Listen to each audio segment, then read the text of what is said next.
नमस्कार बच्चों, गर्व एजुकेशन में आपका स्वागत है। आज का हमारा विषय रहेगा भाई भाषा के चैप्टर का अभ्यास कार्य कि हमने कितना सीखा पिछले वीडियो में भाषा, उसका क्या करेंगे हम आज अभ्यास कार्य करेंगे कि हमने उसमें कितना सीखा है। चलो शुरू करते हैं। अपना पहला प्रश्न है भाई भाषा शब्द संस्कृत की किस धातु से बना है। भाषा शब्द संस्कृत की किस धातु से बना है? तो भाषा शब्द भास धातु से बना है। क्या है? भाषा शब्द अपनी भास धातु से बना है। और शय क्या मिलेगा आपको? हलंत। क्या है? स हलंत मिलेगा। भाष, भास धातु से बना है। भाषा शब्द संस्कृत की भास धातु से बना है। अगला है देवनागरी लिपि का विकास किस लिपि से हुआ है। हमारी जो लिपि है हिंदी भाषा की देवनागरी, उसका विकास किस लिपि से हुआ है? तो देवनागरी लिपि का विकास हुआ है ब्राह्मी लिपि से। ब्राह्मी लिपि, ब्राह्मी में हलंत न लिख करके इसके अंदर हमें मैं भी लिख सकते हैं ब्राह्मी। ठीक है, आगे चलते हैं। हिंदी दिवस कब मनाया जाता है? तो हिंदी दिवस हमने बताया था कि 14 सितंबर को हम हर वर्ष क्या करते हैं? हिंदी दिवस मनाते हैं। इसमें सन नहीं लिखना है। जब पूछा जाए कि हिंदी दिवस कब मनाया जाता है तो हम लिखेंगे 14 सितंबर को, सन नहीं लिखेंगे भाई।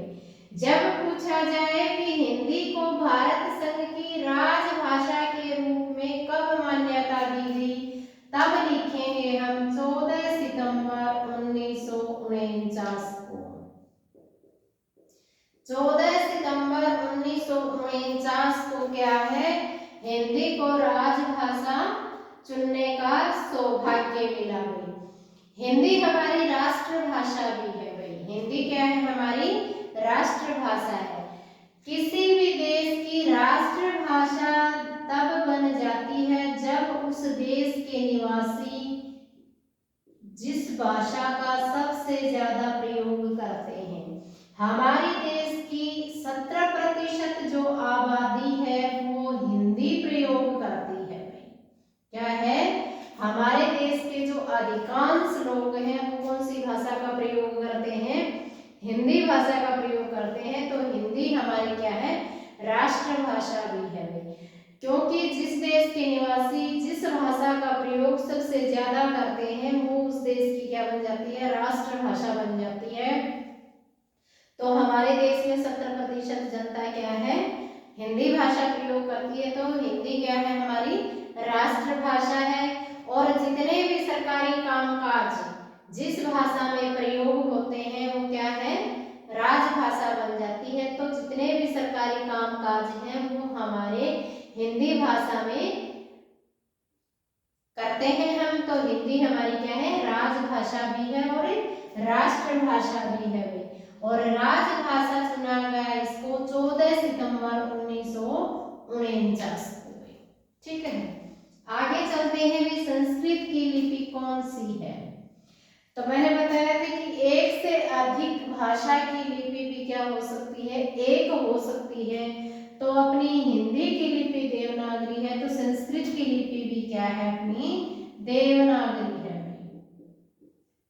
संस्कृत की लिपि भी कौन सी है? अपनी देवनागरी है। आगे हमें भोजपुरी क्या है? तो एक होता है भी भाषा और एक होता है बोली। तो भाषा तो भाई पूरे राष्ट्र में बोली जाती है और बोली होता है जो सीमित क्षेत्र में बोली जाती है। तो भोजपुरी क्या है? सीमित क्षेत्र में बोली जाने वाली भाषा है। तो उसको हम क्या कहेंगे? बोली कहेंगे। तो भोजपुरी क्या है? बोली है। भोजपुरी, भोजपुरी क्या है? बोली है। आगे चलते हैं कि समाचार सुनना क्या है? भाषा का कौन सा रूप है? तो सुनना कौन सा रूप होता है? सुनकर अपने विचार प्रकट करते हैं। कौन सी भाषा कहलाती है? अपनी मौखिक भाषा कहलाती है भाई। कौन सी भाषा है? अपनी मौखिक भाषा भाई। तो समाचार सुनना भाषा का कौन सा रूप है? मौखिक भाषा है भाई अपनी। अगला है लिपि शब्द की व्युत्पत्ति कौन से प्रत्यय से हुई है। प्रत्यय भाई शब्द की जो पीछे लगता है तो अपना इक प्रत्यय है भाई। लिपि में कौन सा प्रत्यय है अपना इक प्रत्यय है और कै भी क्या है अपना हलंत है। तो लिपि शब्द में कौन सा प्रत्यय है भाई इक प्रत्यय है। आगे चलते हैं बाएं से दाएं की ओर कौन सी लिपि लिखी जाती है। तो बाएं से दाएं की ओर भाई अपनी देवनागरी लिपि लिखी जाती है। कौन सी लिपि लिखी जाती है देवनागरी लिपि लिखी जाती है भाई बाएं से दाएं की ओर। आगे चलते हैं भाई संविधान के कौन से अनुच्छेद में हिंदी को राजभाषा के रूप में स्वीकार किया। तो ये अनुच्छेद लिखना है भाई तो 343वें अनुच्छेद के तहत। कौन सा अनुच्छेद है अनुच्छेद 343। 343 अनुच्छेद के तहत हिंदी को राजभाषा के रूप में स्वीकार किया था भाई।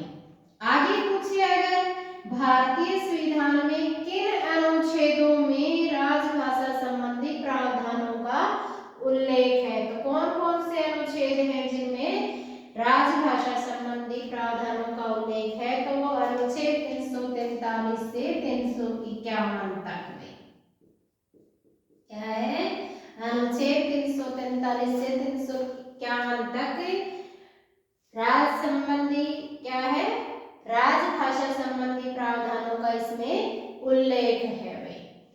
आगे चलते हैं कि भारतीय संविधान की कौन सी अनुसूची में 22 भाषाओं को मान्यता दी गई।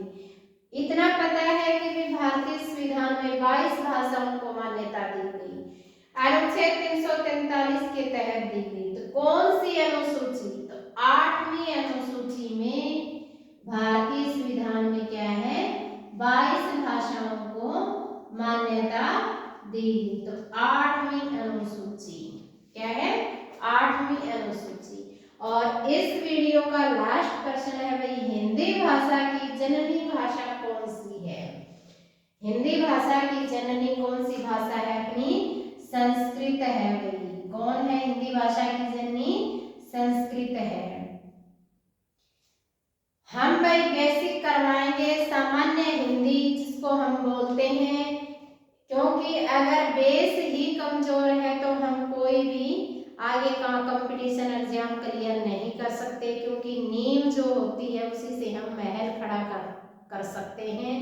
तो पहले अपना सीखो बेसिक सामान्य जो हिंदी है। अगर हमें पता ही नहीं कि भाषा क्या है कौन सी अनुसूची होती है कौन सा अनुच्छेद होता है तो हम ट्रिक कैसे अपनाएंगे।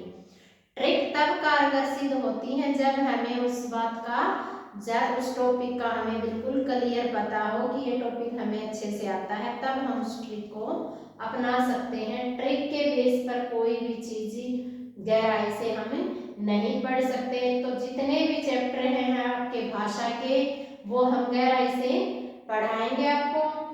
उम्मीद करती हूँ कि वीडियो अच्छे से समझ में आया होगा। आप मेरा ज़्यादा से ज़्यादा सहयोग करें, लाइक करें, सब्सक्राइब करें। धन्यवाद। जय हिंद, जय भारत।